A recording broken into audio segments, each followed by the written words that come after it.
자, 지금까지 이 5대 제사에 대해서 계속적으로 설명을 하고 있습니다.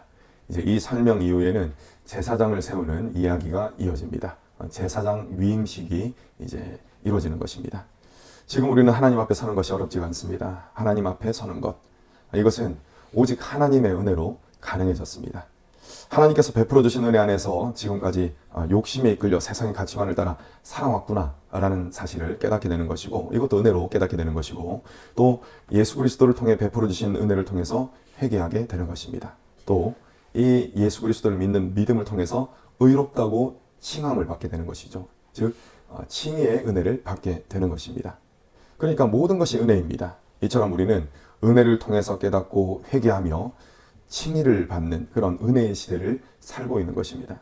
하지만 본문의 배경만 하더라도 그렇지 않았습니다. 본래 하나님 앞에 산다는 것은 생명을 담보로 해야 하는 정말 엄중한 그런 일이었습니다. 하나님 앞에 서야 하는 제사장에게 요구되는 기준이 매우 엄격했다라는 사실, 그것을 우리는 말씀을 통해서 알 수가 있는 것입니다. 아론과 그의 아들들이 오늘 보면 제사장으로 임명이 됩니다. 이 과정을 살펴보면서 하나님 앞에 선다는 것이 어떤 의미인지를 함께 살펴보겠습니다. 제사장의 임무는 자신과 백성의 죄를 씻기 위해 매일 하나님 앞에 나아가는 것이었습니다. 이는 매일 죽음과 마주해야 하는 그런 일이었습니다. 왜냐하면 자신에게 흠이 있다면, 죄가 있다면 하나님 앞에서 죽을 수밖에 없는 그런 존재들이기 때문에 그렇습니다. 우리는 레위기의 말씀, 그리고 본문의 이 위임식 과정이 꽤 복잡하게 느껴질 수가 있습니다. 그런데 제사장들에게 있어서는 이 과정이 어떤 과정이겠습니까? 일상이었습니다. 매일매일 해야 하는 그런 일상이었다는 것입니다. 그렇게 죄인이 하나님 앞에 나아간다는 것은 정말 두렵고 또 떨리는 일이었습니다. 심지어 이것은 목숨까지 걸어야 하는 매우 아주 무거운 그런 일이었다는 것입니다. 그렇기 때문에 예수 그리스도를 힘입어서, 더 엄밀하게 말하자면 예수 그리스도의 공로를 힘입어 매일 담대하게 하나님 앞에 나아갈 수 있게 되었다는 것, 그것은 참으로 귀하고 또 놀라운 은혜인 것입니다.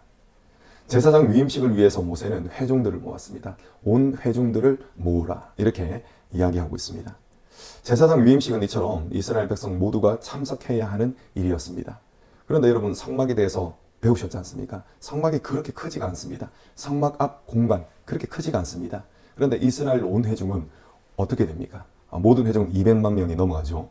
그리고 성인 남성만 하더라도 60만 명이 훨씬 넘어갑니다. 그러니까 이 많은 사람들이 모일 수 있는 그런 공간이 못 된다는 것입니다. 그러니까 온 회중이 모이라라는 것은 어떤 뜻으로 해석되어지냐면은 각 지파의 대표들, 장로들이 모였다라고 우리가 또 추측을 할 수가 있는 것입니다. 또 많은 성경학자들이 그렇게 보고 있습니다. 자, 그렇기 때문에 온 이스라엘 백성들이 이 제사장 위임식을 눈으로 직접 본 것은 아니었습니다. 하지만 이 제사장들이 자신들을 대신해서 하나님 앞에 나아가는 사람들이다라는 사실, 그 사실만큼은 모든 백성이 알았을 것입니다. 이처럼 자신들을 대신해서 하나님 앞에 나아갈 존재가 생겼다라는 사실은 그들에게 큰 위로가 되었을 것입니다. 왜냐하면 죄사함을 얻고 하나님 앞에 나아갈 수 있는 길이 생겼기 때문입니다. 위임식을 위해 제사장들이 가장 먼저 해야 할 일은 물로 씻는 것이었습니다. 출애굽기 30장 20절을 보시면은 제사장들이 하나님 앞에 나아갈 때 씻지 않으면 죽임을 당했음을 알 수가 있습니다. 그렇기 때문에 6절, 오늘 본문의 6절 말씀처럼 온몸을 씻으라, 이렇게 명령을 하시는 것입니다. 출애굽기 30장 20절 제가 읽어드립니다.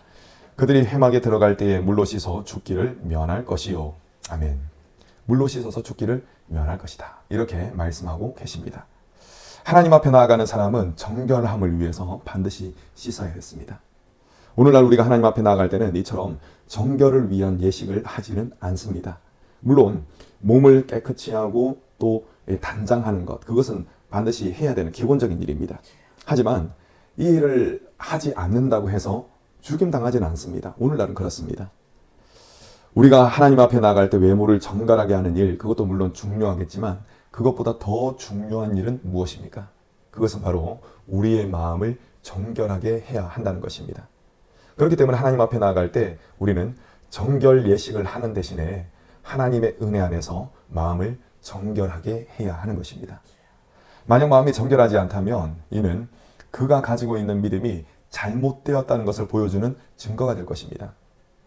마음이 정결하지 않다면 입술로는 하나님의 일을 한다고 말하겠죠. 그런데 정작 자신의 명예와 자신의 탐욕을 추구하는 그런 자가 될 수밖에 없다는 것입니다.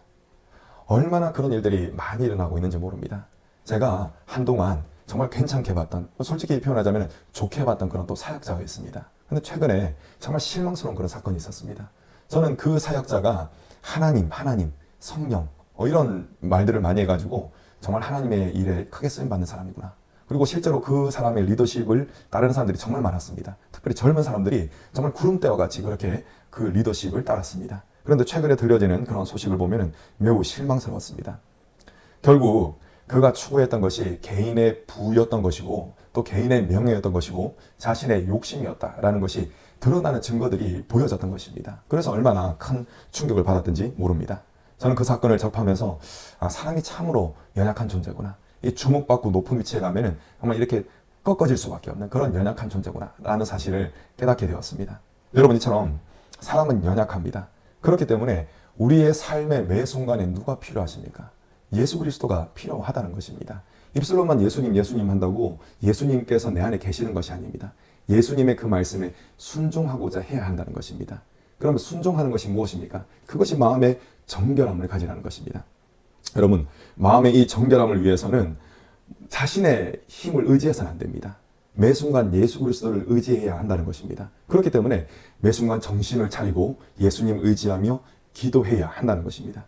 만약 이런 삶이 없다면 자신도 모르는 사이에 예수님으로부터 멀리 떨어지는 그런 존재가 되고 말 것입니다.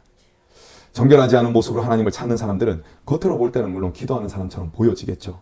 하지만 정작 이방인의 기도처럼 중언부언하는 자가 될 수가 있는 것입니다. 그리고 하나님을 경외함이 없기 때문에 정결함이 없이 드리는 이 기도는 하나님께서 절대 받지 않으시는 것이죠. 몸을 정결하게 한 아론과 그의 제사장, 그 아들들은 이제 대제사장 그리고 제사장의 의복을 입습니다. 제사장의 옷은 자신의 죄와 백성의 죄를 가지고 하나님께 나가는 직무를 위해서 제작된 것이었습니다. 제사장의 의복에 담겨진 의미가 여러 가지가 있겠으나 이 중 가장 중요한 것이 바로 무엇이냐면은 제가 조금 전에 말씀드렸던 바와 같이 정결함입니다. 정결함. 또 완전함이다 라는 사실인 것입니다. 제사장들이 하나님 앞에 세움을 받는 목적은 하나님 앞에 정결함을 입고 또 자신과 백성의 죄사함을 얻기 위함입니다. 그리고 하나님과의 화목을 위해서 이 제사장이 세움을 받은 것입니다. 하나님께서는 예수 그리스도 안에서 저와 여러분들을 이 시대의 제사장으로 삼아 주셨다는 사실을 믿으시기 바랍니다. 공중권세 잡은 마귀는 세상의 가치관, 세상의 기준과 타협하며 살라며 유혹을 하고 또 때로는 공격을 할 것입니다. 이때 다른 것을 기준 삼지 마시고 오직 하나님의 말씀을 기준으로 삼아 하루하루를 살아가시기를 바랍니다. 그럴 때 그 삶이 하나님 앞에서 정결한 삶이 될 수가 있는 것입니다.